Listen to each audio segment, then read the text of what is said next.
শ্ৰীকান্ত পেগু মোৰ ঘৰ আচলতে 2 নং শ্ৰীৰামপুৰীয়া 2 নং এইটো চন্দ্ৰপুৰ গাঁৱত মই ভোট জলকীয়া খেতি যোৱা বছৰৰ পৰা আৰম্ভ কৰিছোঁ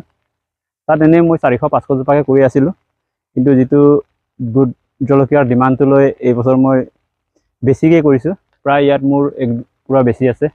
5 বিঘা ওচৰা ওচৰি আছে যোৱা বছৰ বজাৰ ঠিকই আছিল এইবাৰ মই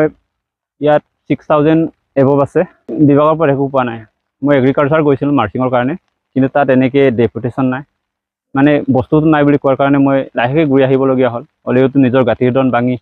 খেতিটো কৰি চাইছোঁ আৰু গ্ৰাহকে পোনপটীয়াকৈ মোক যোগাযোগ কৰিলে ভাল হ'ব বুলি মই ভাবোঁ এই জুং আৰু ৰয়িং নিগলক পাছিঘাট এনেকৈ আমি নৰ্থ ইষ্ট গোটেই অৰুণাচলতে গোটেইখিনি চাপ্লাই দিলোঁ